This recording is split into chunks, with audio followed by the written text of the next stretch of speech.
Hello, my dear listeners. I want to begin today's episode with a heartfelt thank you to 3 incredible women who took the time to leave such thoughtful comments. A special shout out to Maline Dalton from Wareham, Australia, Stella Rubin all the way from California, and Karen Lindsay joining us from Manchester, United Kingdom. Truly warms my heart to see how far and wide our stories are resonating across the globe. And what about you? Have you shared where you're tuning in from? Please leave a comment below. I absolutely love discovering where all of you, the hearts that follow this channel, are located around the world. And who knows? Perhaps your name will be featured in our next episode as well. Now then, let's dive into today's tale. Hazel Collins' knuckles were bone white as she gripped the shopping cart's handle, a silent testament to the anxiety churning within her.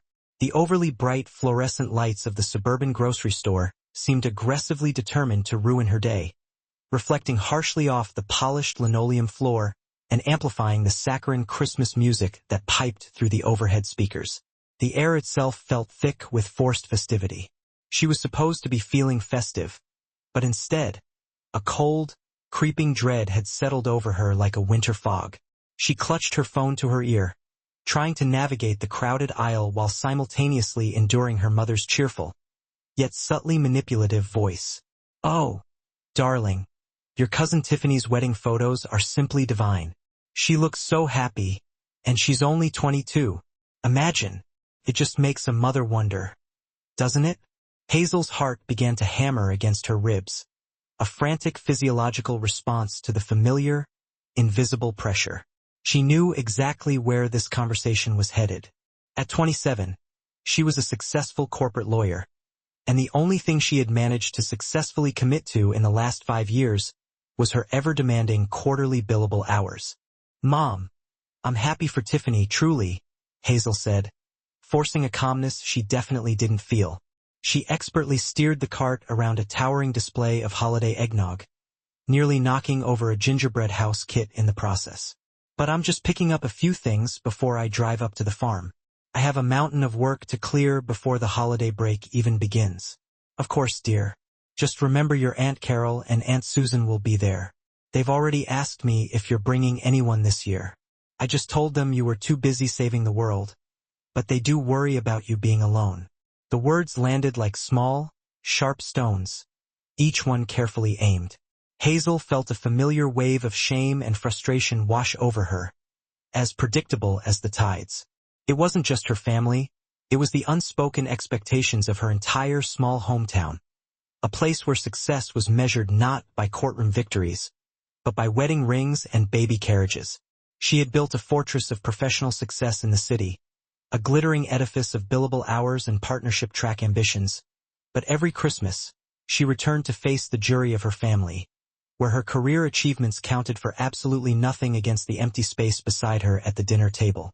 She was so consumed by the impending interrogation, the relentless questions about her non-existent love life, the pitying glances that spoke volumes more than any words ever could, that she failed to notice the man standing directly in front of her, intently examining a shelf of gourmet coffee beans. Her shopping cart collided with his legs with a jarring thud. A veritable cascade of canned goods, cranberry sauce, imported specialty olives, and a particularly offensive jar of pickled onions tumbled from the shelf, hitting the floor with a deafening metallic clatter that seemed to echo through the entire store. Hazel gasped, dropping her phone. The call disconnected. She stared at the chaotic mess, her carefully constructed composure shattering into 1,000 irreparable pieces. "Oh, I am so sorry," she breathed, scrambling to pick up a rolling can of olives that threatened to escape down the aisle. A hand, large and impeccably manicured, reached down to help her. "No harm done," the man said, his voice a low, easy rumble that seemed completely out of place amidst the prepackaged holiday chaos. Hazel finally looked up. He was tall, with rich brown hair that caught the light, and eyes the color of deep jade, currently crinkled at the corners with amusement. He wore a cashmere coat draped casually over a crisp white shirt, and he smelled faintly of expensive woodsy cologne and cold winter air. He was undeniably handsome in a way that made the fluorescent-lit grocery store suddenly feel like the set of a high-budget romantic comedy. "No," There is harm done, Hazel muttered, clutching the can of olives like a lifeline. She hadn't meant to say it out loud, but the stress of the phone call, the impending family judgment, and the ignominious shopping cart collision had cracked her usual carefully cultivated reserve. This is exactly how my life is going right now. Everything is a mess, and I'm about to face a firing squad of well-meaning relatives who think my professional success is a cover for my tragic, lonely existence.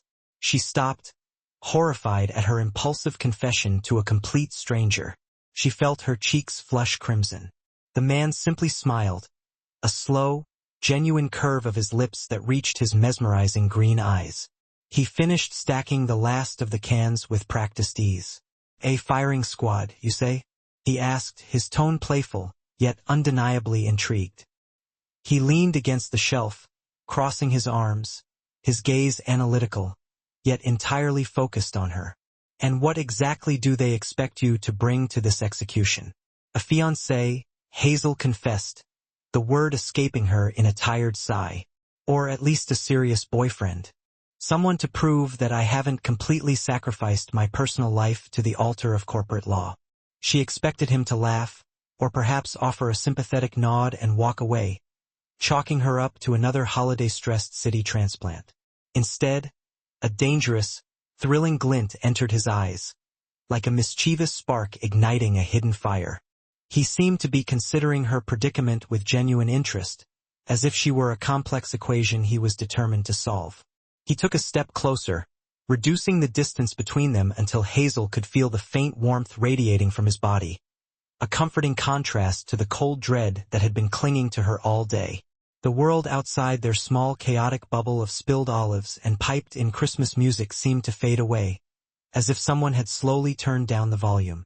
He lowered his voice, his tone dropping to a conspiratorial whisper that was meant only for her ears, making her heart rate spike for an entirely different reason.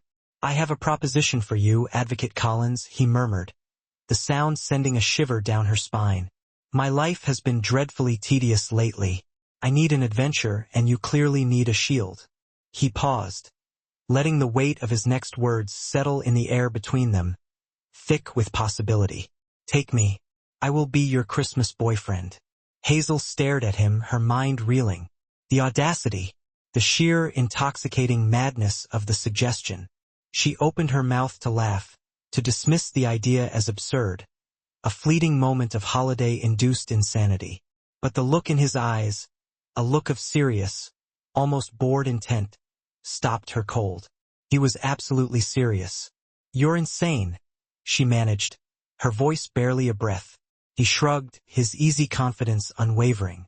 Perhaps, but think of the story. Think of the look on Aunt Carol's face. The image flashed in Hazel's mind. Aunt Carol's stunned silence, the immediate cessation of the pitying glances, the collective gasp of disbelief. It was a powerful lure, a siren song of temporary reprieve. The thought of a week free from judgment, a week where she could simply pretend to be happy and settled, was almost irresistible. What do you say? He pressed, his smile widening, revealing a flash of perfect white teeth. A week of performance art, a Christmas miracle. Hazel felt a dizzying mix of panic and reckless abandon. She was a lawyer, damn it. She dealt in facts, logic, and meticulously drafted contracts. But this man, this stranger, was offering her a temporary escape hatch from her own carefully controlled life, a chance to rewrite the narrative, at least for a week. Fine, she whispered, the word a sudden, shocking commitment that hung in the air between them like a promise. I accept. A triumphant, dazzling light filled his eyes, as if she had just handed him the key to his own personal kingdom of boredom.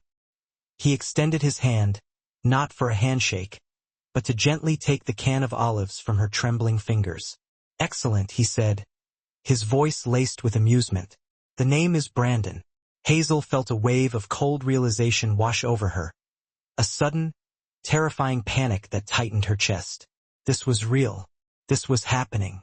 Wait, she stammered, looking at the handsome stranger who was now her fake boyfriend for the most important week of the year. Brandon, what? I don't even know your last name. Hazel's office was a sanctuary of logic and order, a meticulously curated space that served as a stark contrast to the utter chaos of the grocery store encounter. She paced the length of her expensive Persian rug, the typed contract clutched tightly in her hand, as if the mere act of holding it would somehow ground her in reality. She was rationalizing the madness, breaking down the insane proposition into manageable legal terms. This was, at its core, a temporary transactional agreement, and as a highly competent attorney, she needed to define the terms, outline the responsibilities, and, most importantly, establish clear boundaries. The air conditioning felt too cold on her skin, prickling her arms with goosebumps, but it was the only thing keeping the feverish impulse of the day before, the reckless abandon that had driven her to agree to this preposterous charade, in check. A sharp rap on her frosted glass door announced his arrival, punctual as always. Brandon entered, and the temperature of the room immediately shifted, as if an invisible thermostat had been cranked up a few degrees. He was impeccably dressed in a charcoal suit that looked tailored to the millimeter, clinging to his broad shoulders and athletic frame. He moved with the silent, purposeful grace of a predator who knew he owned the space, exuding an effortless confidence that bordered on arrogance. The faint woodsy scent of his cologne, now inextricably linked to their absurd agreement, preceded him, filling her senses and making her heart skip a beat. He spotted the contract in her hand, and a slow, amused smile spread across his perfectly sculpted face. "A contract?" he observed, leaning against the edge of her mahogany desk with an infuriating casualness. "I should have known. You're trying to put a legal fence around a perfectly spontaneous act of holiday desperation. It's called due diligence, Brandon," Hazel retorted, trying to sound professional, but her voice held a slight tremor that betrayed her inner turmoil. "This is a serious commitment of time and emotional energy. We need clauses for confidentiality, reimbursement of expenses, and, most importantly, clear boundaries." He picked up the document, his green eyes scanning the dense legal text with surprising speed. He chuckled, a deep, resonant sound that reverberated in the quiet office and sent a shiver down her spine. "You've even included a penalty for unauthorized public displays of affection," he noted, looking up at her with a glint of challenge in his eyes. "You really don't like fun, do you, advocate?" "Collins," she corrected, meeting his gaze head-on. "I like control, and I like knowing the rules of the game." "Fair enough," he conceded, dropping the contract back onto the desk with a decisive thud. "I'm a tech entrepreneur. I sold my last company 5 years ago and have been trying to invent new ways to be bored ever since. I understand the need for structure, even in absurdity." He paused, his expression turning serious, almost analytical, as if he were recalibrating the parameters of their agreement. "However, I have 2 non-negotiable terms of my own. Consider them my counterclauses." Hazel felt her heart begin to beat faster. She was ready for financial demands, stipulations regarding the duration of the charade, perhaps even a clause outlining acceptable levels of PDA. But his sudden intensity suggested something else entirely, something that struck at the very core of her meticulously constructed life. "The first," Brandon stated, pushing himself off the desk and taking a step toward her, reducing the charged space between them and sending a jolt of electricity through the air, "is no prior research." Hazel frowned, genuinely confused. "I don't understand. No research into what?" "Into me," he clarified, his voice low, almost a husky murmur that sent a shiver down her spine. "No Googling, no LinkedIn stalking, no asking mutual contacts about Brandon from the grocery store. I want this performance to feel real, Hazel. I want us to discover each other's fake history spontaneously.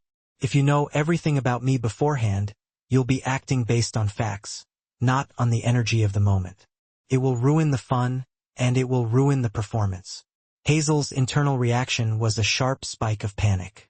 Her entire life was built on research and preparation, on meticulously gathering information and analyzing every possible outcome.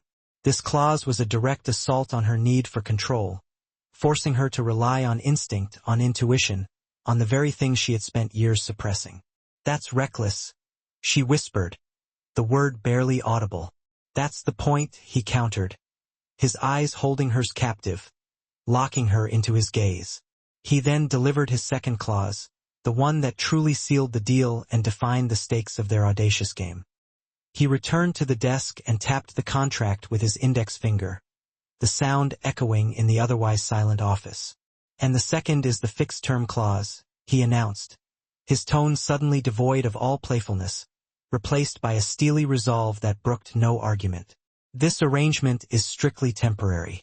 It begins when we arrive at your family's farm, and it ends at the stroke of midnight on Christmas Day. No exceptions, no extensions, no regrets." The finality of his tone was a cold splash of water, a brutal reminder that this intoxicating connection, this shared recklessness, was merely a rental, a temporary reprieve from the realities of their lives. The thought of the impending end date, even before they had begun, sent a strange, unexpected pang of loss through her, a feeling she couldn't quite understand. "He needs this to end as much as I needed to start," she realized with a sudden flash of insight. "He's protecting himself, building his own defenses against the vulnerability they had both inadvertently exposed." "Agreed," Hazel said, her voice firm, masking the turmoil inside. She picked up her pen and signed the bottom of her copy of the contract, committing herself to the madness. Brandon watched her, a flicker of something unreadable, perhaps respect, perhaps disappointment, dancing in his eyes. He signed his own copy with a flourish, as if sealing a pact with the devil. "Now that the legalities are settled," Brandon said, retrieving his coat and draping it over his arm with effortless style. He looked at her, his gaze dropping momentarily to her lips, a brief, silent acknowledgement of the tension that pulsed between them like a live wire. "We have one final crucial detail to address before we hit the road, darling," he murmured, the term of endearment feeling dangerously natural on his tongue, as if it were a title he had been using for years. He picked up her overnight bag, which was waiting by the door, a silent testament to the absurdity of the situation. He paused, turning to face her, the charged space between them now humming with anticipation. "Tell me, Advocate Collins, what is the utterly charming, completely believable, and entirely fictional story of how we met?" The luxurious black SUV, a vehicle that screamed urban elite, looked utterly out of place parked on the muddy gravel driveway of the Collins family farm, nestled deep in the heart of rural America. The air, crisp and cold, smelled of pine needles, with smoke from a nearby chimney, and the rich, earthy scent of the countryside, a stark and welcome contrast to the polished steel and woodsy cologne of the man beside her. Hazel felt the familiar knot of anxiety tighten in her stomach, a reflex honed over years of holiday visits. She had traded her power suit for a thick, sensible sweater, hoping to blend in with the surroundings, but the armor of the city, the carefully constructed facade of professional success, still felt necessary, a shield against the inevitable onslaught of well-meaning but ultimately judgmental relatives. "Ready for the firing squad?" Brandon asked, his voice low, his hand resting lightly on the small of her back as they approached the porch. The touch was a professional gesture of intimacy, a subtle reminder of the performance they were about to undertake, but it sent a confusing jolt of warmth through her, a spark that had nothing to do with the contractual agreement and everything to do with the undeniable chemistry that sizzled between them. "Just remember the story," Hazel whispered, adjusting the collar of his coat, smoothing out an imaginary wrinkle. "We met at a gallery opening. I was admiring the art. You were admiring me." "A classic?" Brandon replied, a mischievous glint dancing in his green eyes. "I'll try to keep my admiration convincing." The front door burst open before they could even knock, as if her family had been waiting behind it, poised for attack. Hazel's mother, warm and round, enveloped her in a hug that smelled of cinnamon, gingerbread, and the comforting familiarity of home. "Oh, my baby is here. And you brought someone. You finally brought someone." Her mother's excitement was a palpable, overwhelming force, a tidal wave of maternal joy that threatened to drown her in its enthusiasm. Then came the interrogation, swift and merciless. Hazel's two aunts, Carol and Susan, formidable matriarchs in matching festive sweaters, descended upon Brandon like vultures circling their prey. "Brandon, dear," Aunt Carol began, her voice dripping with skepticism disguised as sweet southern charm. "So nice to finally meet the man who managed to pry our busy Hazel away from her important law career. What exactly do you do?" Aunt Susan chimed in, her eyes narrowed, as if she were trying to x-ray his soul. Brandon, the billionaire tech mogul, didn't flinch, not even for a second. He disarmed them with a smile that could melt glaciers, a carefully calibrated expression of genuine warmth and disarming humility. "I'm in technology, ma'am. I mostly manage investments and look for new opportunities. It's dreadfully dull, but it allows me the flexibility to chase after beautiful, brilliant women who work too hard." The aunts exchanged a knowing look, a silent communication passing between them. His charm was working. He hadn't revealed his immense wealth, only his availability and his apparent adoration for their niece. "And how long have you two been together?" Aunt Susan pressed, her eyes narrowed even further, as if she were trying to catch him in a lie. "Long enough to know I don't want to let her go," Brandon replied smoothly, pulling Hazel closer and pressing a soft, chaste kiss to her temple. The gesture was pure performance, a calculated move designed to appease the aunts and solidify his position as the perfect Christmas boyfriend. Yet Hazel felt a strange, genuine fluttering in her chest, a confusing mix of gratitude and something else entirely, something that felt suspiciously like attraction. Just as the aunts seemed ready to retreat, defeated by his undeniable charm, the true chaos erupted, a whirlwind of youthful energy that threatened to derail the entire carefully orchestrated charade. A loud, high-pitched war cry echoed from the side of the house, shattering the peaceful facade of the Collins family farm. Two small, identical figures, moving with the speed and coordination of trained military operatives, burst around the corner, their eyes fixed on their target. These were Connor and Nolan, Hazel's 9-year-old twin nephews, the sons of her older sister, Nancy. They were a whirlwind of preteen energy, wearing matching camouflage jackets and mischievous grins that promised nothing but trouble. "Aunt Hazel!" they shouted in unison, their voices echoing across the crisp winter air. "Who's the new target?" Before Hazel could even introduce Brandon, the twins executed their carefully planned attack. They had been waiting for this moment, preparing for weeks. They had packed a snowball, not of soft, fluffy snow, but a dense, rock-hard ball of packed ice, perfectly camouflaged to blend in with the surrounding landscape. Nolan, the slightly more daring of the two, hurled the icy missile with the force of a seasoned pitcher.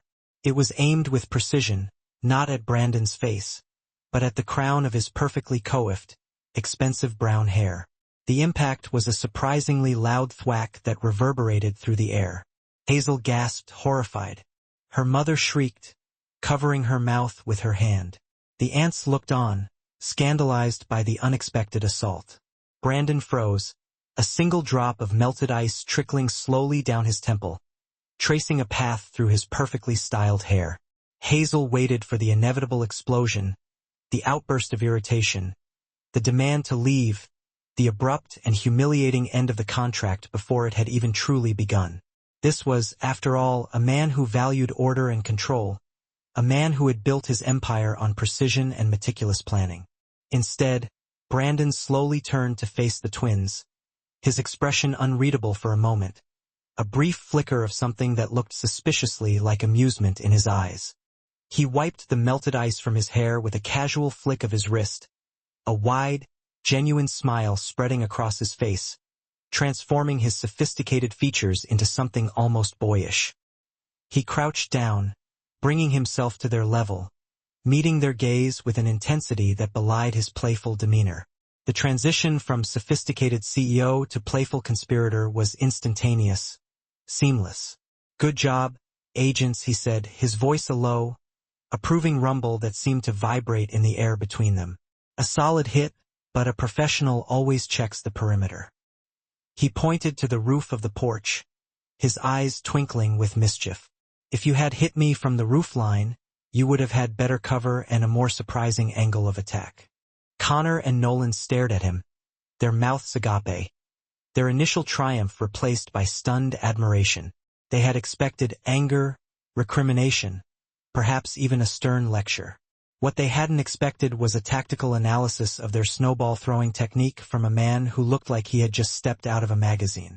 Hazel watched the exchange, utterly bewildered. The man who had described his life as dreadfully dull was suddenly animated by a 9-year-old's prank, engaging with the boys with an enthusiasm that seemed utterly out of character. Now, Brandon continued, his eyes glinting with a dangerous, thrilling light that mirrored the twins' own mischievous spark. "Where is the armory? I think it's time for a counterattack." He stood up, slinging an arm around Hazel's shoulders, his touch now feeling less like a shield, a professional gesture of protection, and more like an anchor in the sudden, delightful chaos. "Come on, darling," he said, his voice full of genuine amusement, the endearment feeling surprisingly natural on his lips. "Looks like we just arrived at the front lines." Hazel, watching the billionaire tech mogul being recruited by her mischievous nephews for a snowball fight, felt a nervous, surprised laugh bubble up from deep within her, a sound that was both unfamiliar and liberating. The man who had described his life as dreadfully dull was having the time of his life, embracing the chaos with an unexpected exuberance. And the lawyer who craved control, who had spent years building walls around her heart, was suddenly, terrifyingly, enjoying the ride. The chaos of the arrival eventually subsided, replaced by the warm, buzzing noise of a large family settling in for the holidays, the comforting sounds of laughter, chatter, and the clinking of glasses. Hazel's sister, Nancy, ever the well-meaning but oblivious older sibling, led them to Hazel's childhood room, a space that, to Hazel's utter dismay, contained only one full-sized bed. "Sorry, guys?" Nancy chirped, oblivious to the sudden spike in tension that crackled between Hazel and Brandon like static electricity. "The farm is packed. You two lovebirds won't mind sharing, will you?" "Not at all," Brandon replied instantly, his voice smooth as silk, his hand giving Hazel's shoulder a reassuring, professional squeeze that sent a shiver down her spine. But once the door closed behind them, the performance ended, and the reality of the situation hit them both with the force of a physical blow. The room was small, decorated with faded posters of teenage rock bands and filled with the scent of old wood, lavender potpourri, and the lingering ghosts of Hazel's adolescence. The bed, though undoubtedly comfortable, suddenly seemed impossibly small, a miniature battlefield where the lines between reality and fiction were about to be blurred beyond recognition. Hazel walked to the window, pulling the curtain back slightly and peering out into the darkness, seeking a moment of solitude to collect her thoughts. "Okay, rules," she stated, her voice crisp and businesslike, attempting to reassert control over the increasingly chaotic situation. "Pillows down the middle, no crossing the line. And you sleep on the side closest to the door." "I need the window." "Agreed," Brandon said, already stripping off his impeccably tailored suit jacket, revealing the toned physique beneath. He moved with an economical grace that made the small room feel even smaller, as if he were a caged tiger pacing restlessly within its confines. He folded the jacket meticulously and placed it on the only chair in the room, his movements precise and deliberate. The tension in the room was palpable, a thick, suffocating blanket of unspoken awareness. They were two highly controlled individuals, both accustomed to dictating the terms of their own lives, forced into dangerous proximity, trapped in a fabricated intimacy that threatened to unravel their carefully constructed defenses. They settled into the bed, the pillows creating a flimsy, inadequate barrier between them, a symbolic representation of the boundaries they were desperately trying to maintain. Hazel lay rigidly on her side, staring at the wall, acutely aware of the warmth radiating from the man just inches away, the scent of his woodsy cologne filling her senses and making her head spin. She could hear the slow, steady rhythm of his breathing, a constant reminder of his presence beside her, a presence that was both comforting and unsettling. "You're tense, Advocate Collins," Brandon murmured into the darkness, his voice low and husky. "I'm not used to sharing a bed with a complete stranger," she whispered back, her voice barely audible. "Ah, but I'm not a complete stranger anymore," he corrected softly, a hint of amusement in his tone. "I'm the man who was hit by a frozen snowball on your behalf." And you're the woman who confessed her deepest professional insecurity to me in a grocery store. Hazel sighed, the sound escaping her like a slow leak, a release of the pent-up tension that had been building within her for years. It's just, I'm tired of the performance, she admitted, her voice laced with weariness. The one I put on every day in the city. And now this one here. What are you performing in the city? He asked, his voice gentle, probing. The successful woman, she confessed, the darkness making the truth easier to admit. The one who is perfectly happy with her career, who doesn't need anything else, who has it all figured out. But sometimes, when I look at the chaos here, the genuine messiness of it all, I feel like I missed the point, that I've sacrificed something essential in my pursuit of success. Brandon was silent for a long moment, as if carefully considering her words, weighing the vulnerability she had just revealed. Hazel could feel him shift slightly, turning toward her, his presence suddenly more palpable in the darkness. I know the feeling, he finally said, his voice dropping even lower, almost a whisper. My performance is the invulnerable man, the one who built an empire from nothing, who doesn't need people, who only deals in logic and calculated risks. I created my fortune to buy security, to build a fortress around my heart. But all I bought was a very luxurious form of boredom. He paused, the silence stretching between them, heavy with unspoken truths. I had a hobby once, building things with my hands. Not code, not algorithms, but actual wood. I stopped when I realized I couldn't control the grain, the knots, the imperfections. It was too messy, too unpredictable.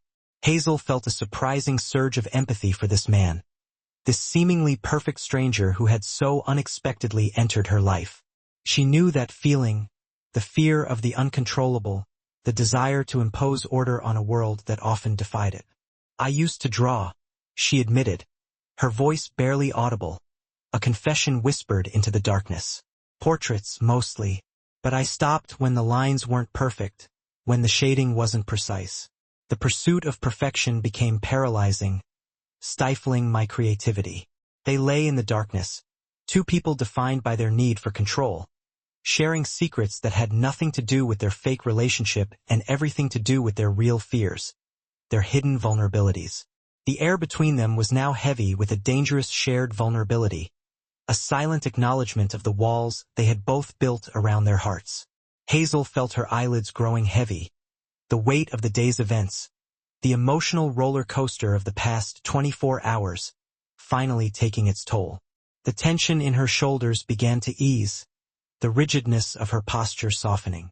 She was safe, not because of the flimsy barrier of pillows between them, but because of the honesty, because of the shared vulnerability that had unexpectedly bloomed in the darkness. As she drifted towards sleep, she shifted slightly, her hand accidentally flopping over the pillow barrier and resting lightly on the firm muscle of Brandon's chest, her fingers brushing against the soft fabric of his t-shirt. He didn't flinch, didn't move, didn't react in any way that would break the spell that had settled over them. He simply whispered, his voice warm and close to her ear, a sound that was both a comfort and a warning, a promise and a threat. Good night, Advocate Collins. Hazel, half asleep, didn't pull her hand back. She felt the slow, steady beat of his heart beneath her palm, a rhythm that was strangely grounding, reassuring in its consistency, and she knew with a terrifying certainty that the rules of their contract, the carefully constructed boundaries they had so meticulously established, were already beginning to blur, fading into the darkness like a forgotten dream.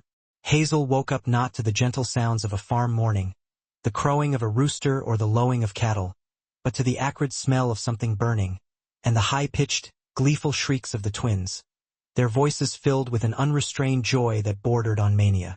Her eyes snapped open, her senses immediately on high alert. The spot where Brandon had been was empty, the sheets rumpled, the pillow slightly indented, but the faint, familiar scent of his woodsy cologne lingered in the air, a phantom reminder of his presence.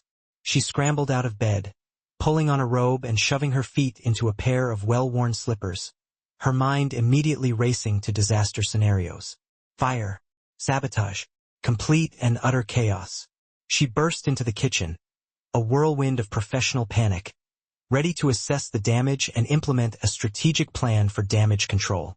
What she saw stopped her dead in her tracks, leaving her speechless with a mixture of disbelief and something that felt suspiciously like amusement. The kitchen, usually the domain of her mother's meticulous order, a spotless haven of culinary precision, was a landscape of utter, glorious culinary chaos. Flour coated every surface like a fresh layer of snow, clinging to the cabinets, the countertops, and even the light fixtures. Her mother was laughing, a sound Hazel hadn't heard so freely and uninhibitedly in years. Her face flushed with mirth as she tried to wipe a smudge of chocolate from her apron, her movements clumsy and uncoordinated. And in the center of the fray was Brandon, looking less like a billionaire tech mogul and more like a happy, disheveled baker who had lost a fight with a sack of flour. He was wearing a borrowed, oversized apron that barely covered his torso, his hair dusted white with flour, his face smeared with chocolate, his eyes sparkling with mischief. He was engaged in a fierce, yet undeniably joyous, battle with Connor and Nolan, who were armed with spoons and bowls of cookie dough, their faces alight with unrestrained glee. "The key is misdirection, gentlemen," Brandon shouted, feigning a lunge at Nolan, only to use the distraction to flick a spoonful of cookie dough at Connor's nose, his movements surprisingly agile and playful.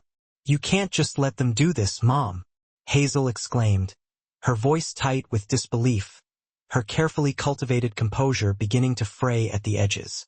"It's a disaster. Look at the mess."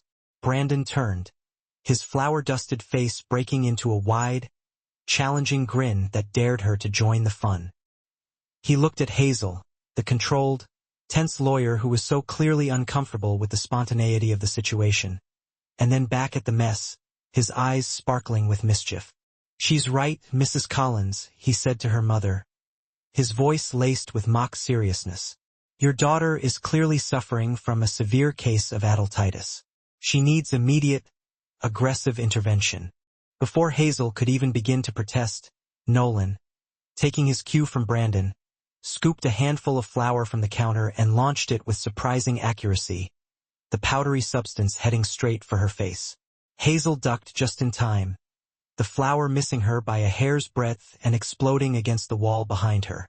Instinct took over, but a cloud of flour engulfed her. She coughed, swiping the fine white powder from her stinging eyes.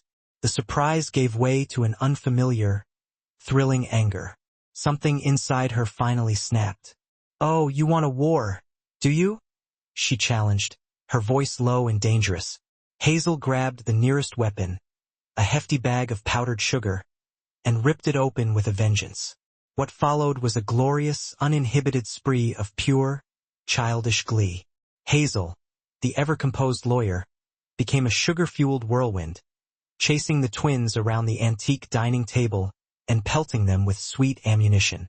Brandon, his booming laughter filling the room, joined the fray, brandishing a spatula as a makeshift shield, deflecting the sugary onslaught with surprising dexterity.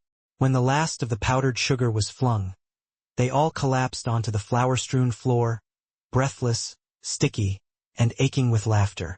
It was there, amidst the wreckage of what had once been a pristine kitchen, that Hazel witnessed Brandon truly let go for the first time. The perpetual tension that usually held his broad shoulders rigid had vanished. He looked genuinely, uncomplicatedly happy. A wave of warmth washed over her, a feeling she hadn't realized she'd been craving. The door swung open, revealing Carol and Susan, the formidable aunts, who froze in the doorway, their eyes widening at the sight of the sugar-coated chaos. Hazel braced herself for the inevitable lecture, a scathing discourse on proper decorum and the importance of cleanliness. But Aunt Carol, to Hazel's utter shock, surveyed the scene, the flowers, the laughter, the disheveled billionaire covered in cookie dough, and smiled. "Well, Brandon," Aunt Carol said, her voice surprisingly warm and approving, "it seems you're the first man who has managed to knock the fight out of our Hazel and put the fun back in." Aunt Susan nodded in agreement, her lips pursed in a rare display of affection. "He's good for her, isn't he, dear? Look how relaxed she is." Hazel watched as the aunts retreated, their disapproval completely disarmed by the sheer joy radiating from the scene. She realized that Brandon, the charming stranger she had hired to solve her social woes, was succeeding not through practiced charm, but through his genuine ability to embrace the chaos she had always so meticulously avoided. He was teaching her to live, to laugh, to let go. Brandon pushed himself up from the floor, extending a hand to Hazel. As she stood, he gently brushed a clump of flour from her cheek, his touch lingering a fraction longer than necessary. It was a quick, intimate gesture, entirely unnecessary for the performance they were supposed to be putting on. Their eyes met, and Hazel's breath hitched. Brandon's gaze was no longer amused or analytical. It was filled with a warm, deep admiration that sent shivers down her spine. He wasn't looking at the successful lawyer, the cool, calculating professional. He was looking at the woman who had just gleefully engaged in a flour and sugar war. That, Brandon murmured, his voice slightly rough, was surprisingly liberating. Hazel's heart hammered against her ribs, a rhythm far more frantic than the one triggered by her mother's relentless phone calls. She was afraid, not of the mess, but of the terrifying realization blooming in her chest. She was starting to admire the man who had brought the chaos, the man who was peeling back the layers of her carefully constructed life. Hazel woke with a start, the lingering scent of wood smoke from the fireplace mingling with the faint, familiar aroma of Brandon's cologne. She lay still, listening to the quiet sounds of the old house settling around her. But beneath the peaceful facade, she sensed a disturbance beside her. Not a physical movement, but a deep internal unrest. Carefully, she turned her head to look at Brandon. He was rigid, lying on his back, his brow furrowed in a silent struggle. He was sweating despite the cool temperature of the room. He wasn't awake, but he was clearly trapped in a silent, agonizing nightmare. He mumbled something low and inarticulate, a sound of pure, unfiltered distress. Hazel leaned closer, straining to decipher the garbled words. Lose everything, the fire. Hazel's professional instincts kicked in, overriding her personal hesitation. She reached out, her hand hovering over his arm, hesitant to break the spell of the nightmare. She chose to speak softly, gently, her voice a soothing balm. Brandon, wake up. You're safe. He snapped awake, his eyes wide and unfocused, filled with a raw, primal fear that stripped away his usual composure, making him look younger, vulnerable. He blinked rapidly, his breathing ragged, before his green eyes finally locked onto hers. The mask of the charming, slightly bored entrepreneur was gone, replaced by a man utterly exposed, his defenses shattered. Hazel, he rasped, sitting up abruptly. He ran a hand through his already disheveled hair, trying to regain control, to rebuild the wall that had momentarily crumbled. You were having a nightmare, she said, keeping her voice calm and even projecting an aura of reassurance. Something about a fire. Brandon swung his legs out of the bed, putting immediate distance between them. He walked to the window, staring out at the dark, silent landscape, his posture stiff and defensive. It's nothing, he said, his voice clipped and cold, the familiar clinical tone returning. Just old memories. Hazel, however, refused to back down. She had seen the depth of his pain, the raw terror that lingered in his eyes. She got out of bed and approached him slowly, respecting the physical space he had created, but not allowing him to retreat emotionally. The Tadio you talked about, she began softly, choosing her words carefully. It's not just boredom, is it? It's a shield, a way to avoid feeling. He turned to face her, his jaw tight, his expression guarded. He knew he couldn't lie. He had been caught in a moment of utter vulnerability, and she had seen too much. My family was wealthy, he confessed, his voice low and devoid of emotion, as if reading a sterile report, reciting facts stripped of their significance. When I was 16, we lost everything, not just the money, my parents, our home. In a fire. It was fast and total. He paused, the silence in the room heavy with the weight of his past, the unspoken grief that still clung to him. I built the company, the fortune, the life, all of it to buy security, to ensure I would never be poor, never be dependent, never be vulnerable to loss again. I became obsessed with control. My life is meticulously organized, predictable, and yes, boring. He looked at her, his gaze intense, vulnerable. The only thing I can't control is the fire, the loss, and now this. He gestured vaguely between them, his hand trembling slightly. The attraction, the messiness, the feelings you're making me have. Hazel was stunned by the depth of his confession. The invulnerable man, the self-made billionaire, had just revealed the catastrophic wound at the core of his being. He had built his empire not out of greed, but out of profound, paralyzing fear. She, the lawyer who valued control above all else, found herself acting purely on instinct and empathy. She closed the remaining gap between them and simply wrapped her arms around his waist, resting her head against his chest. It was not a gesture of passion or seduction. It was pure, unthinking comfort, a silent offering of support. Brandon froze, his body tense and unyielding. He was accustomed to being the strong one, the provider, the man who offered support. He was not used to receiving it, to being held. Slowly, tentatively, his arms came around her, holding her tightly. Hazel felt the frantic rhythm of his heart begin to slow against her ear. He buried his face in her hair, inhaling the soft, familiar scent of lavender and chamomile that anchored her essence, a scent that represented the peace he so desperately craved. After a long moment, they separated, but remained close, the shared pain and comfort forging a connection deeper than any contract could define. He reached up, his fingers gently tracing the curve of her cheek, his touch feather-light. The look in his eyes was a dangerous mix of gratitude and raw desire.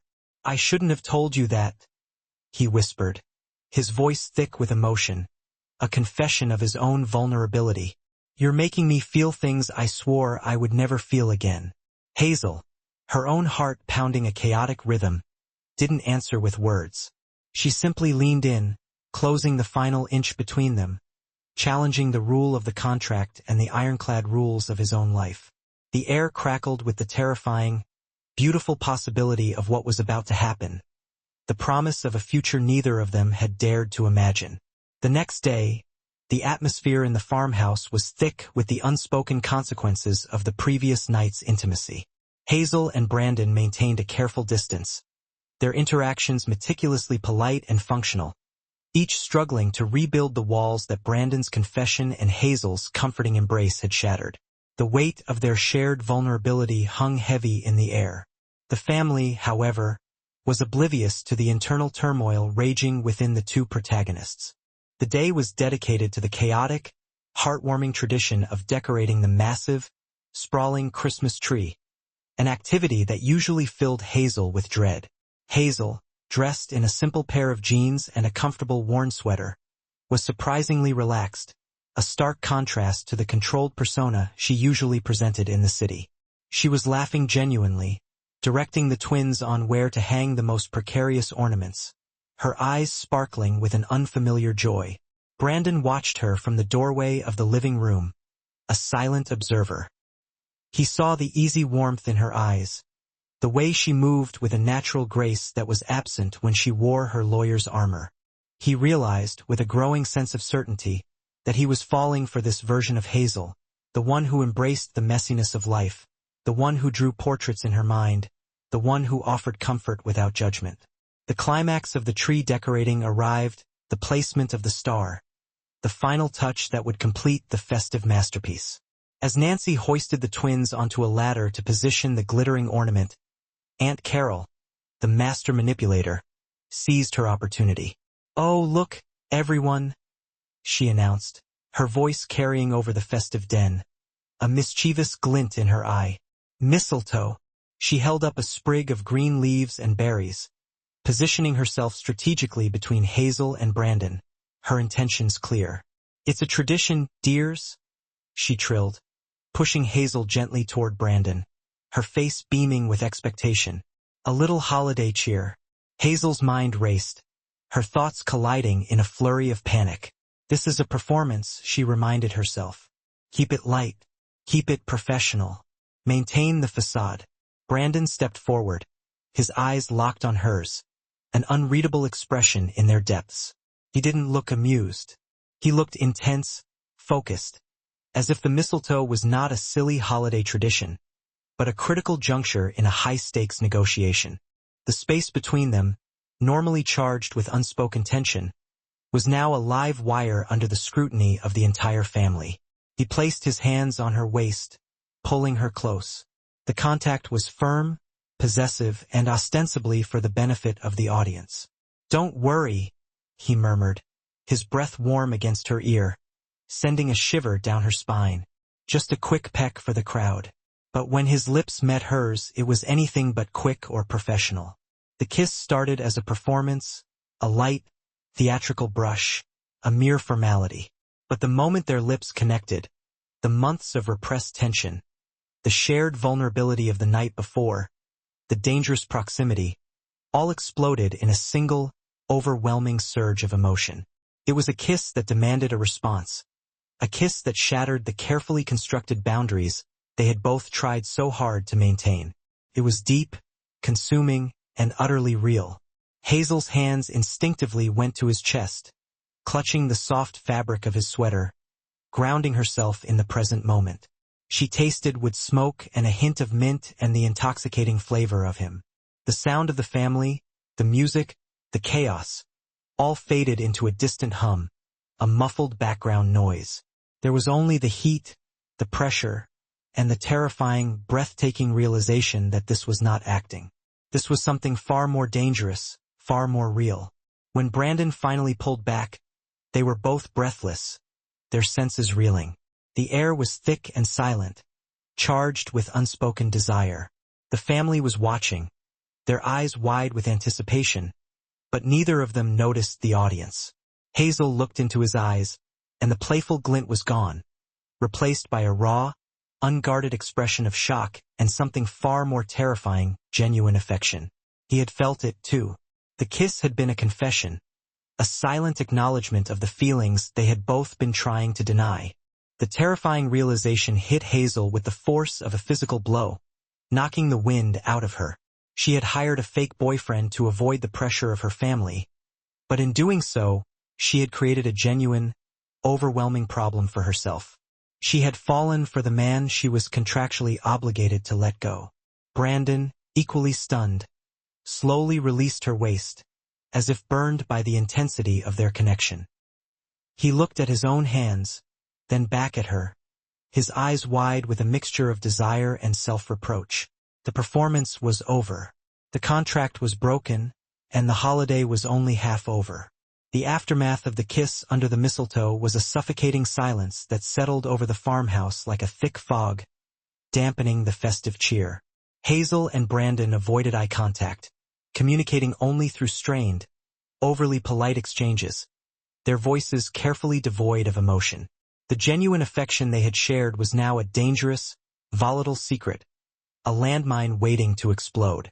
The family, however, interpreted the tension as the natural awkwardness of a deeply in love, newly serious couple, blissfully unaware of the emotional battlefield raging beneath the surface.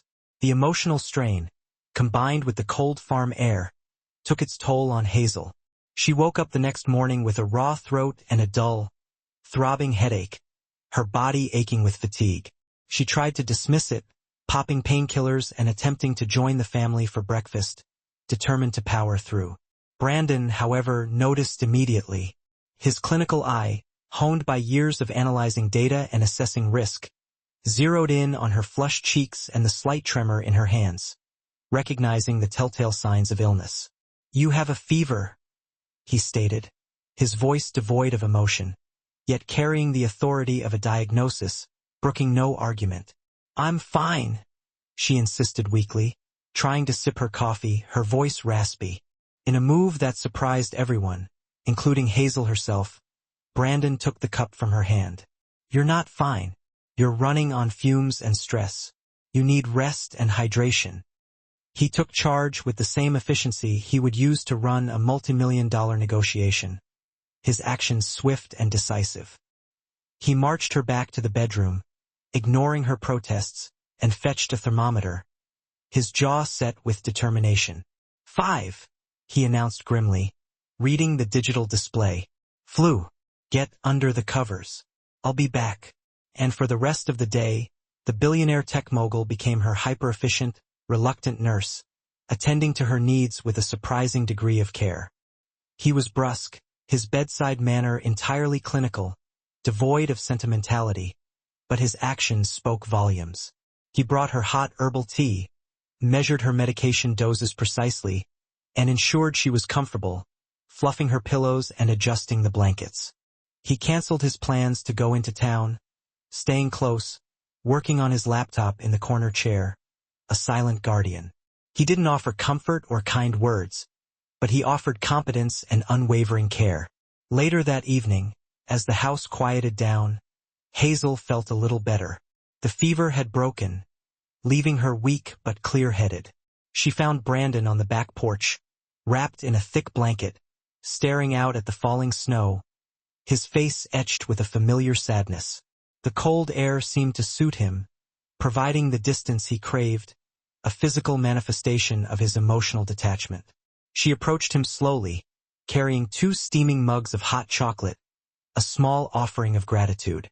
"The doctor is off duty," she said softly, handing him a mug. He took it, his fingers brushing hers, sending a familiar, unwanted jolt through her. The memory of their kiss, the intimacy of the previous night, lingered in the air between them. "I was just fulfilling the terms of the contract," he said, his voice flat, his gaze fixed on the snow-covered landscape. "I can't have my fake girlfriend collapsing before the term is up. It would reflect poorly on my ability to manage resources." "Thank you, Brandon," she said, ignoring his cold dismissal, her voice filled with genuine appreciation. "You were very kind." A heavy silence settled between them, broken only by the gentle sound of the falling snow. Hazel knew he was avoiding the bedroom, avoiding the dangerous proximity, clinging to the safety of distance. "You know," Hazel began, looking out at the white expanse of the farm, choosing her words carefully. "My mother told me something earlier. She said she was relieved to see me with you. She said she was worried about how much I worked, but that she saw me alive and happy this week." Brandon remained silent, his gaze fixed on the distance, his expression unreadable. "She thought you were good for me," Hazel finished, her voice barely a whisper, a desperate plea for acknowledgement. He finally turned his head, his eyes meeting hers, the coldness still there, but beneath it was a flicker of pain, a hint of the vulnerability he tried so hard to conceal. "I'm not good for you, Hazel," he said, his voice rough, honest. "I'm a complication, and you made it very clear you don't want complications." He stood up, pulling the blanket tighter around his shoulders, a gesture of self-protection. "I'm going to take a walk," he announced, his voice flat, final. "I need some air." He walked away, leaving her alone on the porch, the mug of hot chocolate growing cold in her hand. Hazel watched his retreating figure disappear into the swirling snow, the silence he left behind more deafening than any noise. She realized, with a sickening certainty, that he wasn't just avoiding her. He was running away, retreating into the fortress of his own making. He was terrified of the genuine connection they had shared, and he was using the cold, the contract, and the distance to protect himself from the vulnerability she had forced upon him. He had made his choice, and it hurt more than any fever could. Hazel watched Brandon disappear into the white expanse of the farm, the silence he left behind more deafening than any noise. She knew she couldn't let him retreat into his emotional fortress, allowing fear to dictate their fate. The time for polite avoidance was over. She waited 10 minutes, allowing the cold to solidify her resolve, then followed his tracks in the fresh snow, her breath misting in the frigid air. She found him leaning against the fence line, staring at the empty fields, his posture rigid, his shoulders slumped with defeat. She walked up beside him, the cold air stinging her lungs, her body trembling with a mixture of chill and adrenaline. She didn't touch him, respecting the physical boundary, but she stood close enough for him to feel her presence, to know that she wasn't giving up. "I need to apologize," she began, her voice steady despite the internal turmoil, the battle raging within her. He didn't look at her, his gaze fixed on the horizon. No need. You reaffirmed the contract. You chose control. It was logical. It was fear, she corrected sharply, her voice ringing with a newfound conviction. When you gave me that sketchbook, you saw the part of me I buried, and that terrified me. My whole life has been about building a perfect, controlled environment. I thought success would bring happiness, but it only brought more work and more fear of losing it all. She took a deep breath, the cold air burning her throat, giving her courage. I was afraid to admit that the life I built is empty. I was afraid to admit that the only time I felt truly alive in years was here, covered in flour, or lying next to you in the dark. Brandon finally turned, his eyes searching hers, the coldness in his gaze slowly thawing under the heat of her honesty, the vulnerability she was finally willing to embrace. You said you were afraid of losing control, he murmured, his voice low, almost hesitant. I was, Hazel admitted, her voice barely a whisper. But I realized something when I was sick. You, the man who built an empire on control, didn't control me. You cared for me. You were impatient, clinical, but you were there. You didn't try to manipulate the situation. You just fixed the problem. She stepped closer, the space between them now humming with the electricity of truth, the unspoken desires that had been simmering beneath the surface. You told me your life was boring because you were avoiding pain. Well, my life is empty because I'm avoiding joy. I've been so focused on the risk of falling in love that I forgot the risk of living a life I don't love. She looked at him, her heart laid bare, her soul exposed. You made me question everything, Brandon. And I need you to know that the kiss under the mistletoe wasn't a mistake. It was the most honest thing that happened to me all week. Brandon's eyes were intense, analytical, yet filled with a raw, undeniable emotion that mirrored her own. He reached out, his hand hovering near her face, his gaze dropping to her lips, his breath catching in his throat. Hazel, he whispered, his voice thick with desire and conflict, his internal struggle evident in his tormented expression. If I kiss you again, the contract is over. Everything changes. You know that. I know, she breathed, leaning slightly into his touch, her heart pounding in her chest, a frantic drumbeat of anticipation. And I don't care. The air was charged, crackling with electricity. The moment stretched thin, suspended in time. He was inches away from closing the distance, from shattering the last vestiges of their agreement, from surrendering to the undeniable force of their attraction. Suddenly, a small, high-pitched voice cut through the silence, shattering the delicate spell. Mr. Brandon, Aunt Hazel, we found you. Connor and Nolan burst around the corner of the barn, their cheeks rosy from the cold, carrying a massive, dilapidated sled, their exuberance jarring in the charged atmosphere. We need your help, Nolan exclaimed, running up to Brandon, oblivious to the tension that hung heavy in the air. We can't get the sled up the hill, and we need a test pilot. Brandon froze, his hand dropping from Hazel's face as if burned. The intense moment was brutally, hilariously interrupted, the spell broken by the innocent enthusiasm of the twins. He looked from the eager, innocent faces of the twins to Hazel's frustrated, yet amused expression, a reluctant smile tugging at the corners of her lips. He let out a long, slow breath, a mixture of relief and regret warring within him. The moment was gone, perhaps lost forever. A test pilot, you say? Brandon asked, his voice regaining its playful edge, his eyes twinkling with amusement. He looked back at Hazel, a silent message passing between them, a promise of what was to come. Not now, but soon. Lead the way, gentlemen, he said, turning toward the hill, his shoulders no longer slumped with defeat. He walked away, leaving Hazel standing alone by the fence, her heart in a confusing, exhilarating turmoil, her mind racing with possibilities. He had left her with the truth and a question, a challenge to everything she thought she knew. He had made her question her entire life, the choices she had made, the path she had chosen. Now she had to figure out the answer. The farmhouse was buzzing with anticipation, a hive of activity and festive cheer. It was Christmas Eve, the final night of the contract, the last hours of their carefully orchestrated charade. The air was thick with the scent of roasting turkey, spiced mulled wine, and the underlying tension between Hazel and Brandon, an invisible force that permeated every interaction. They were both hyper-aware of the clock, the relentless march of time counting down to the inevitable separation. They were acting with a desperate, forced cheerfulness, trying to make the final hours count, while simultaneously dreading the moment when their carefully constructed world would crumble. During the feast, the family gathered around the large, rustic dining table, the centerpiece laden with holiday delicacies. The wine flowed freely, the laughter was loud and frequent, and the atmosphere was genuinely warm and convivial, a stark contrast to the emotional frost that had settled between Hazel and Brandon.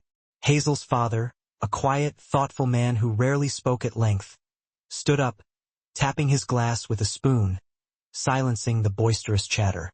"Before we carve the turkey," he announced, his voice thick with emotion, his eyes shining with pride, "I want to propose a toast to family, to the bonds that tie us together, and to the newest member of our family, Brandon." He gestured towards Brandon, who was sitting next to Hazel. Brandon stiffened, caught off guard. He had steeled himself for a generic holiday toast, a polite acknowledgement of the season. What he hadn't anticipated was this raw, unfiltered outpouring of emotion, this deep, penetrating insight into his own impact. "Brandon," Hazel's father continued, his voice thick with sincerity, the corners of his eyes crinkling with genuine warmth. Thank you, from the bottom of our hearts, for making our Hazel so incredibly happy." He paused, his gaze shifting to his daughter, a silent communication passing between them. "We love Hazel very much, more than words can say, but we worry. We worry about the relentless pace she keeps, the way she throws herself into her work, the burdens she carries on those slender shoulders. We worried that somewhere along the line, she was forgetting how to truly live. But this week has been different. She has laughed, truly laughed, with a freedom I haven't heard in years.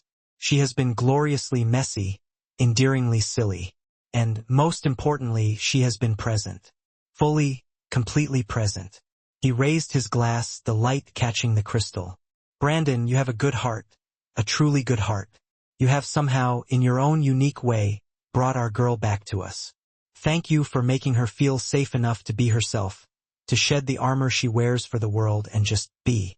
The entire family raised their glasses, their eyes shining with a genuine admiration that pierced Brandon's carefully constructed defenses. He saw it in the moist eyes of Hazel's mother, in the cheeky grins of the twins, in the solemn nod of her grandfather. He was, for the first time in a long time, truly seen. Hazel looked at Brandon, and what she saw was a man utterly undone. The usual cool composure, the practiced detachment, had completely shattered. His eyes were wide, almost vulnerable, and a deep crimson flush had crept up his neck, betraying the turmoil within. He was not accustomed to being lauded as a good man, as someone who belonged, someone who made a positive difference in the lives of others. He was used to being the observer, the controller, the one pulling the strings from the shadows. The toast, intended as a light-hearted celebration of their performance, had become the final, irrefutable exposure of the truth that lay simmering beneath the surface. A truth that neither of them could deny any longer.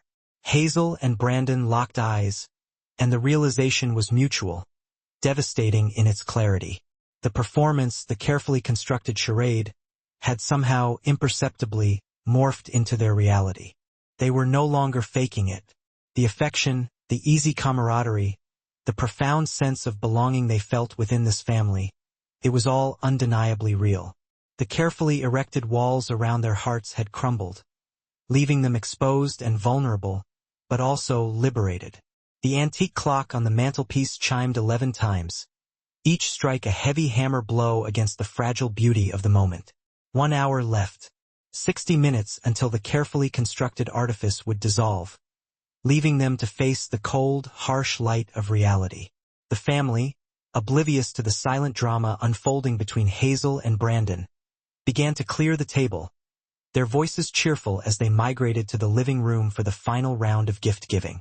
Hazel and Brandon lingered in the dining room, the silence between them thick, heavy, laden with the weight of the impending deadline. The unspoken question hung in the air, shimmering like a heat haze. "What now?" "Your father," Brandon began, his voice barely a whisper, as if afraid to break the spell. He thinks I'm a good man." "You are," Hazel affirmed simply, her voice filled with a quiet conviction that resonated deep within his soul. "You just hide it very well." He reached out, his hand trembling slightly, and gently cupped her cheek, his thumb stroking her soft skin. The touch was tender, hesitant, a silent plea for something he wasn't sure he deserved. "I don't want to go," he confessed, the words raw and honest, stripped of all pretense. "I don't want to go back to the gray." "Then don't," Hazel pleaded, leaning into his touch, her eyes searching his.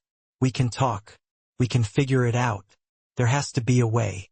The grandfather clock in the hall began its slow, deliberate chime, each note echoing through the silent house.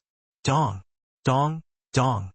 It was counting down the final seconds, each chime a death knell to their fragile hope. Brandon snatched his hand away as if burned, the warmth of her skin a painful reminder of what he was about to lose. The sound of the chimes was the sound of the contract being enforced, the ironclad rules he himself had written. He had created this gilded cage, and he would abide by its constraints, even if it meant tearing his own heart out in the process. He took a step back, putting precious inches of distance between them, his face a mask of pain and resolve. The final chime rang out, signaling the stroke of midnight. "Thank you, Hazel," he said, his voice thick with finality, each word a carefully placed stone in the wall he was rebuilding around his heart. It was the best Christmas. The silence of Hazel's high-rise apartment was deafening, a stark contrast to the warmth and laughter she had left behind. It was the day after Christmas, and she was back in the city, back in her sterile, meticulously ordered world, back in her fortress of control. The comforting scent of pine and wood smoke had been replaced by the cold, sterile smell of polished marble and expensive leather. She sat at her massive mahogany desk, the imposing symbol of her success, staring at a stack of legal briefs, the endless documents blurring before her eyes. The work, which had once been her anchor, her purpose, now felt cold and meaningless, a hollow echo of a life unlived. The relentless pressure of billable hours, the complex clauses and convoluted arguments, the aggressive negotiations, the endless striving for dominance. It all seemed like a children's game, a pointless charade, compared to the raw, genuine chaos and unscripted joy she had experienced on the farm. She was back in her power suit, the armor she wore to face the world, but today it felt flimsy, inadequate, unable to protect her from the ache in her soul. Across the city, Brandon was equally adrift, lost in the sterile confines of his own carefully constructed world. He was in a board meeting, ostensibly listening to a presentation on quarterly projections, the endless flow of numbers washing over him. The numbers were astronomical, the strategy flawless, the potential for profit immense. But his mind kept replaying the image of Hazel laughing, her face dusted with flour, her eyes sparkling with unadulterated joy. He caught himself staring at his hand, the one he had so abruptly pulled away from her cheek, remembering the feel of her soft skin beneath his thumb, the electric current that had shot through him with that simple touch. He had enforced the contract. He had walked away. He had chosen the safety of his predictable, controlled life. And yet his life felt utterly, irrevocably gray, devoid of color, devoid of meaning. Hazel reached for her phone, her fingers hovering over his number, the screen glowing in the dim light of her office.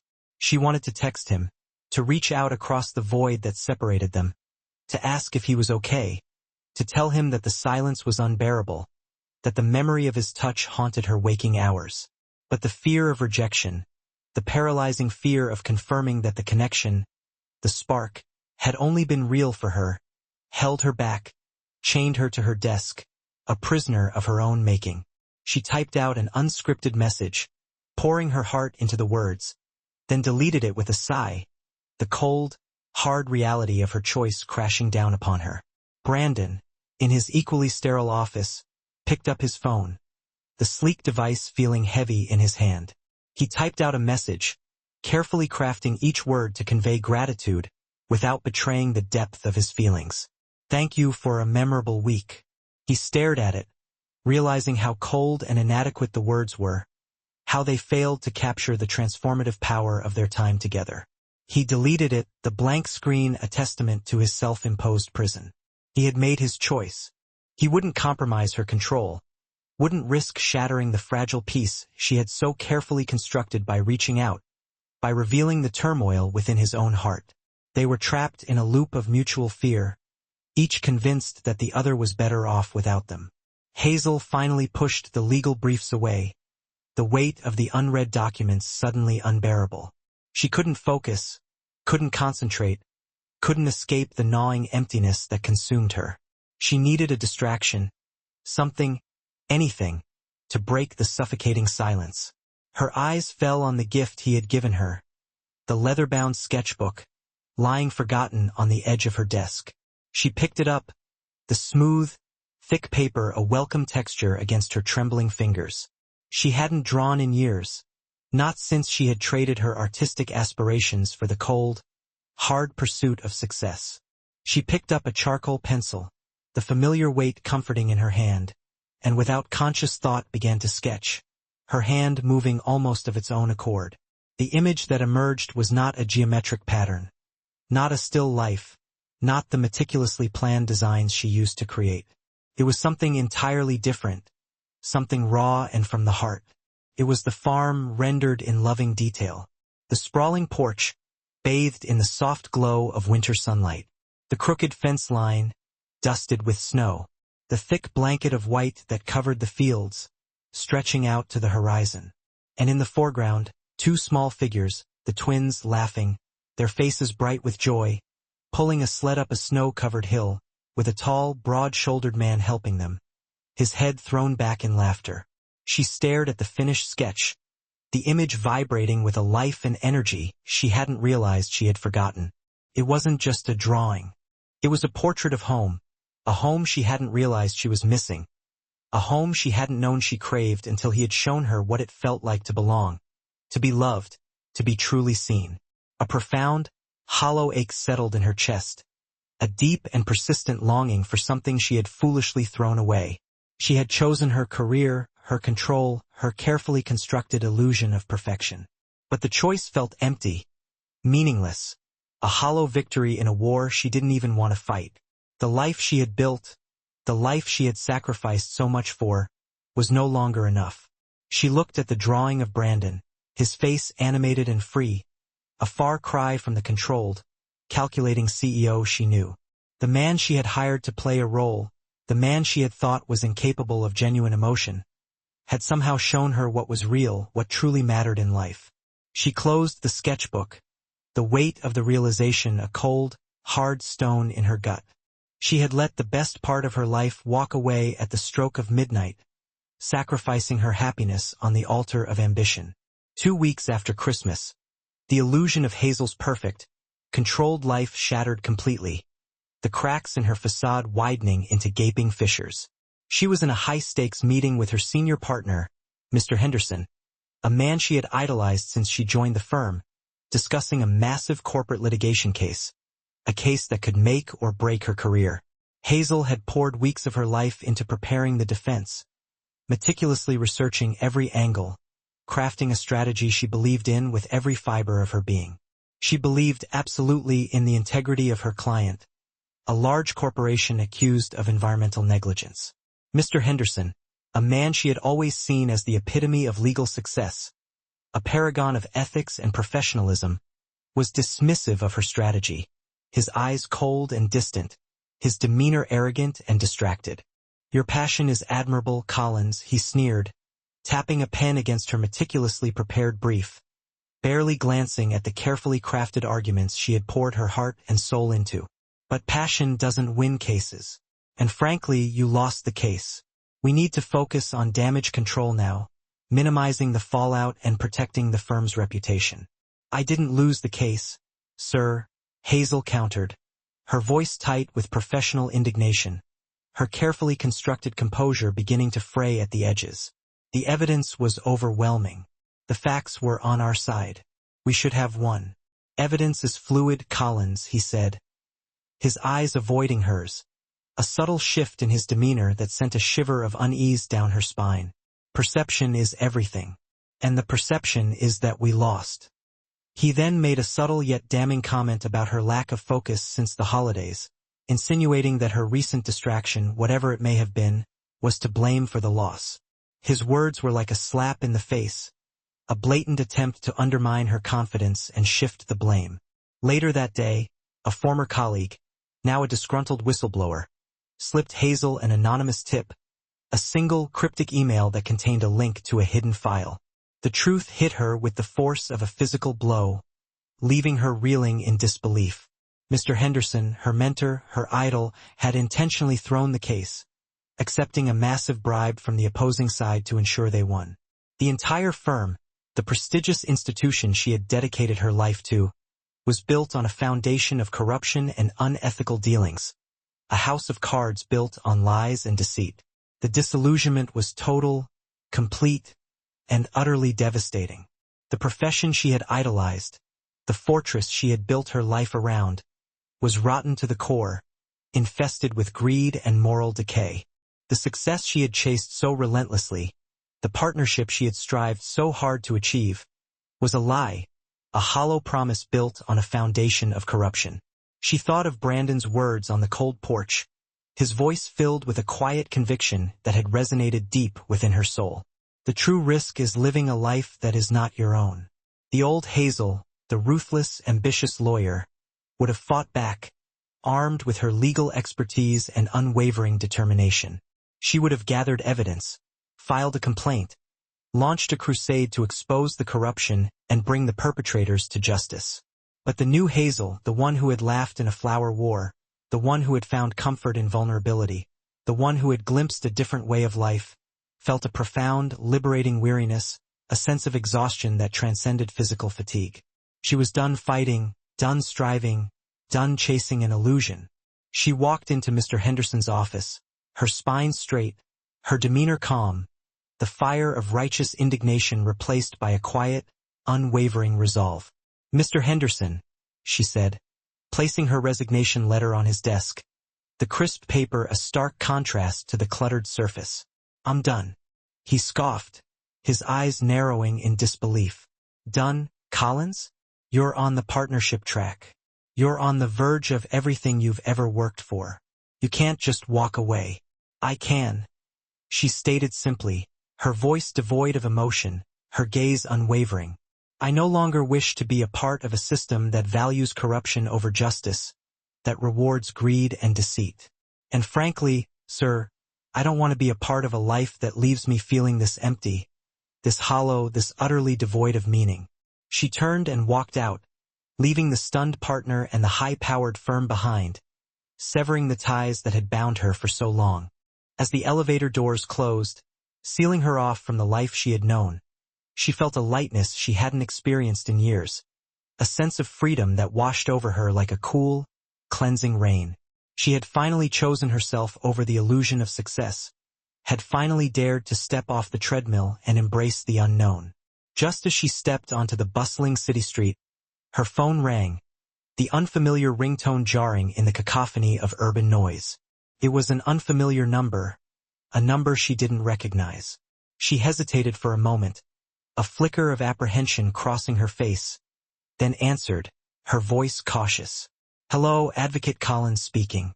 The low, familiar voice on the other end sent a jolt of recognition through her, a surge of warmth that chased away the lingering chill of the office. "I was just wondering how the resource management was going," he said, his voice tinged with amusement, a subtle echo of the playful banter they had shared on the farm. "I'm thinking of taking a vacation, a long one, and I need to know if the best legal mind I know is available for a casual cup of coffee. No contracts, no obligations, just a check-in." It was Brandon. Hazel leaned against the cold stone of the building, the rough texture a grounding presence in the swirling vortex of emotions that threatened to overwhelm her. A genuine, relieved smile spread across her face, a smile that reached her eyes, lighting them up with a joy she hadn't felt since Christmas. "I think," she replied, her voice soft but firm, infused with a newfound sense of confidence and self-assurance, "that I might just be available." The cafe was quiet, bathed in the soft, golden light of the mid-afternoon sun. The atmosphere was light and airy, a welcome respite from the intensity of the city outside.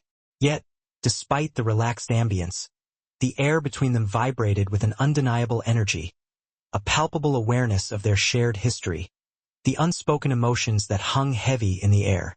Brandon looked different, Hazel thought, studying him with a newfound clarity.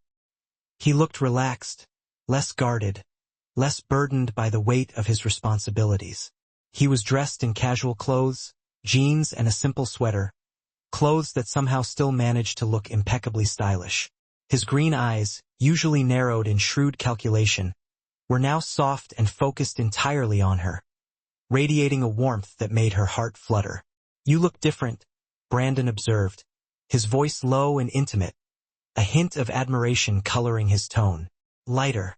"I am," Hazel confirmed, a small smile playing on her lips. She cleared her throat, suddenly nervous, unsure how to broach the subject that had been consuming her thoughts for the past 2 weeks. She took a deep breath, gathering her courage, and told him everything. The corrupted case, the disillusionment, the betrayal, and the impulsive, liberating decision to quit her job, to walk away from the life she had so meticulously built. Brandon listened intently, his gaze never wavering, not with the clinical analysis of a CEO assessing a business deal, but with the genuine concern and unwavering support of a true friend. "That took incredible courage, Hazel," he said when she finished, his voice filled with admiration, his eyes shining with pride. "To walk away from the fortress you built, to dismantle everything you thought you wanted. I'm proud of you." His approval, his simple acknowledgement of her bravery, meant more to her than any praise she had ever received from a senior partner, more than any accolade or accomplishment she had achieved in her career. "And you?" Hazel asked, her voice barely a whisper, her eyes searching his. "What about the dreadfully dull life of a tech investor? Are you still optimizing algorithms and chasing profits?" Brandon smiled, a genuine warm smile that reached his eyes, crinkling the corners and chasing away the shadows that had haunted them for so long. "I realized that my life wasn't just boring, Hazel. It was safe.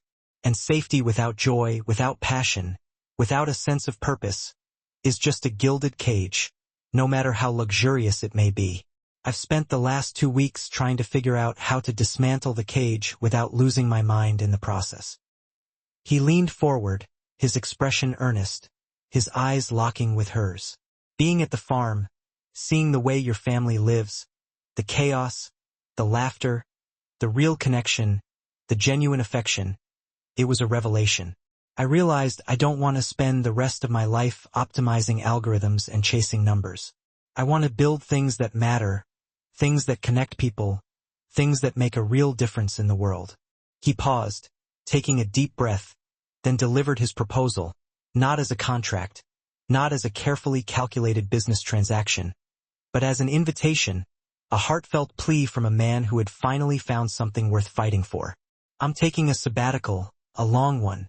I'm going to travel, explore the world, reconnect with myself. A month, maybe more. No schedule, no meetings, no goals, just adventure, just the freedom to explore and discover. And I need a travel partner." He looked directly into her eyes, his gaze challenging her old need for control, her ingrained fear of the unknown. "I'm not proposing a relationship, Hazel, not yet. I'm not making any promises I can't keep. I'm proposing an adventure partnership. No labels, no expectations, just 2 people who need to rediscover what it means to be alive, to reconnect with their passions, to find their purpose in the world. You need to find out what you truly want to draw, to unleash the artist within you. And I need to find out what I truly want to build, to create something that has meaning and value." He hesitated, his voice barely a whisper. "Wanna come?" The offer was reckless, impulsive, and completely against every logical fiber of the old Hazel's being. A month of unstructured travel with a man who had already proven he could shatter her carefully constructed world. A man who had the power to unleash her deepest fears and her greatest desires. But the new Hazel, the one who had embraced the flower war, the one who had quit her high-paying job, the one who had dared to dream of a different life, felt a thrill of pure, unadulterated excitement, a surge of adrenaline that chased away the last vestiges of fear and doubt. "Where would we go?" she asked, her voice trembling slightly, a wide, genuine smile spreading across her face, lighting up her eyes with a joy she hadn't felt in years. "Anywhere," Brandon replied, his eyes sparkling with mischief and anticipation. "We'll flip a coin. Let fate decide." Hazel laughed, a sound so free and bright and uninhibited that it surprised them both. A sound that echoed through the quiet cafe, a testament to the transformative power of their connection. "I accept the terms of the adventure partnership, Mr. Brandon," she said, reaching across the table to lightly touch his hand, her fingers brushing against his skin, sending a shiver of electricity through her. He didn't pull away. He simply closed his fingers around hers, his grip firm and reassuring, a silent, warm promise of the incredible journey that lay ahead. "Good," he said, his voice husky with relief, his eyes filled with a love and admiration that took her breath away. "Because I already booked the first flight. We leave tomorrow." Hazel, the former lawyer who planned everything 6 months in advance, who meticulously controlled every aspect of her life, felt a wave of exhilarating panic, a delicious combination of fear and excitement that washed over her, leaving her breathless and alive. She had finally opened herself up to the beautiful, unpredictable messiness of life, embracing the unknown with open arms. A month later, the scene was dramatically different, a world away from the sterile confines of the boardroom and the high-rise apartment. Hazel and Brandon were on a secluded beach in the Mediterranean, the sun setting in a riot of orange and pink over the turquoise water, painting the sky in a breathtaking display of natural beauty. Hazel was sitting on a blanket, sketching furiously in the high-quality notebook Brandon had given her, her brow furrowed in concentration, her face flushed with the warmth of the sun and the joy of creation. She was tanned, relaxed, and radiant, her eyes holding a spark of joy and passion that had been absent for years. The adventure had been everything they had hoped for and more. They had navigated crowded markets, their senses assaulted by a symphony of sights, sounds, and smells. They had hiked ancient ruins, marveling at the ingenuity and artistry of civilizations long past. They had shared quiet, honest conversations under foreign stars, baring their souls and revealing their deepest hopes and fears. They had learned each other's rhythms, their strengths and weaknesses, their quirks and imperfections, without the pressure of performance, without the need to impress. Hazel had discovered her true passion, the creative force that had been dormant for so long, waiting for the chance to be unleashed. She didn't want to be an artist, not in the traditional sense. She wanted to connect people to the beauty of the world, to share her passion for travel and exploration, to create experiences that would transform lives. She had spent the last week outlining a plan for a boutique travel agency, a small, specialized company focused on immersive, culturally rich experiences, designed to transport travelers to another world and leave them with memories that would last a lifetime. Brandon approached her, carrying 2 glasses of local wine, the clinking of the glasses a gentle melody in the twilight air. He was wearing linen pants, his feet bare, his hair tousled by the sea breeze. He looked more relaxed, more grounded, more content than she had ever seen him. "What are you drawing?" he asked, sitting beside her on the blanket, his gaze warm and admiring. "The next chapter," she replied, showing him her sketch, her heart swelling with pride and excitement. It was a logo for her new agency, The Uncharted Path. A simple, elegant design that captured the essence of her vision. "It's brilliant, Hazel," he said, his admiration clear in his voice. "I knew you had the vision, the talent, the passion to make this a reality. And I know you have the capital," she teased, nudging him playfully. "I'm going to need an investor." Brandon chuckled, taking her hand and bringing it to his lips. He kissed her knuckles, his green eyes serious, his touch sending a shiver of warmth through her. "I am an investor, Hazel," he said, his voice low and intense, his gaze locking with hers. "And I know a valuable asset when I see one. You are too valuable for me to lose, too precious to let slip through my fingers." He set down his wine glass and turned fully toward her, his expression earnest, his eyes filled with a depth of emotion that took her breath away. The playful banter was gone, replaced by a profound, terrifying sincerity. "I spent my life trying to minimize risk, Hazel, trying to control every aspect of my existence, to protect myself from the possibility of pain, the potential for failure. I wrote a contract to protect myself from the possibility of love, from the vulnerability of opening my heart to another person. And the moment I walked away from you at midnight, the moment I enforced that ridiculous clause and sacrificed our connection on the altar of control, I realized that I had minimized everything, not just the risk of pain, but the potential for joy, the possibility of happiness, the chance to experience a love that was deeper and more meaningful than anything I had ever known. I had minimized everything except the risk of profound unhappiness, the certainty of a life lived without passion, without purpose, without you." He reached into the pocket of his linen shirt and pulled out a small velvet box, the sight of it sending a jolt of anticipation through her, a surge of hope that made her heart soar. Hazel's breath hitched in her throat. Her heart began to hammer against her ribs, a frantic, beautiful rhythm. "I know this is fast," he continued, his voice thick with emotion, his hands trembling slightly as he held out the box. "I know we just finished an adventure partnership, that we haven't known each other for very long in the grand scheme of things. But I don't want to go back to the gray, Hazel. I don't want to spend another day living a life that is not my own, a life that is not shared with you. I want to wake up to your chaos, your laughter, your honesty every single day, to be a part of your world, to support your dreams, to love you with every fiber of my being." He opened the box, revealing the contents within. Inside was a ring, simple, elegant, and timeless. A single, flawless diamond set on a delicate platinum band. Our first agreement had an impossible clause, a stipulation that made it destined to fail. I want to propose a new contract, one with no expiration date, no conditions, and no need for performance. A contract based on trust, respect, and unconditional love. He looked up at her, his love shining brightly in his eyes, his heart laid bare before her. "Will you marry me, Hazel? For real this time? Will you be my partner in life, my co-conspirator in chaos, the love of my life, and the only clause I ever need?" Tears streamed down Hazel's face, tears of pure, unadulterated joy, tears that washed away the last vestiges of fear and doubt, leaving her heart open and ready to receive the love that was being offered to her. The fear of control was gone, replaced by the certainty of love, the unwavering conviction that she had finally found her soulmate, her partner in life, the one who made her brave enough to be herself. "Yes," she whispered, her voice choked with happiness, her eyes locked with his. "Yes, Brandon, 1,000 times yes." He slid the ring onto her finger, the perfect fit a symbol of their perfect connection.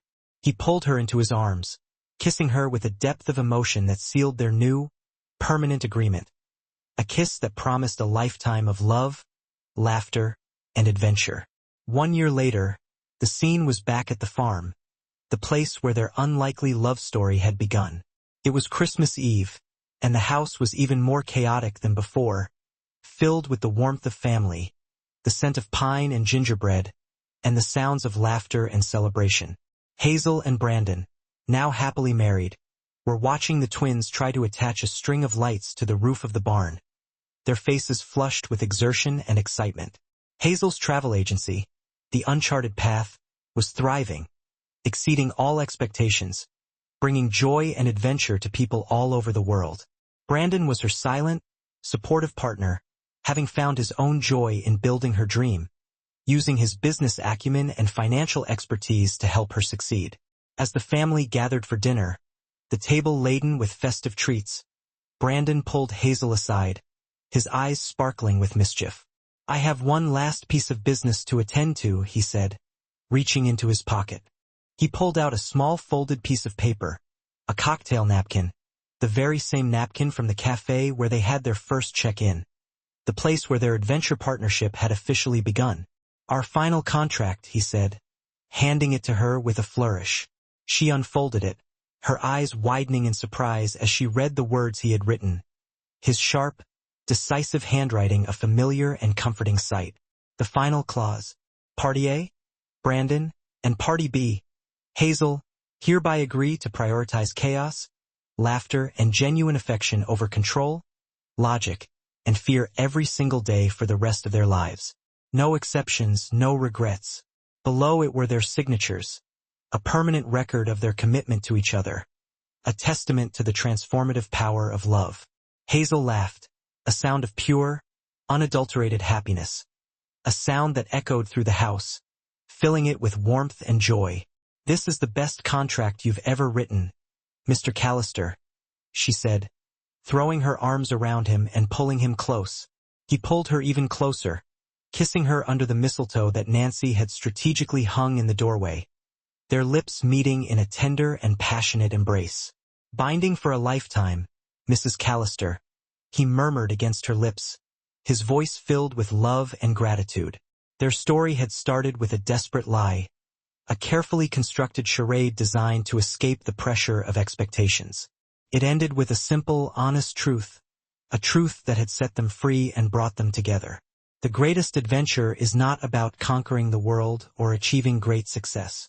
It's about finding the person who makes you brave enough to live your own life, to embrace your imperfections, to chase your dreams, and to love without fear.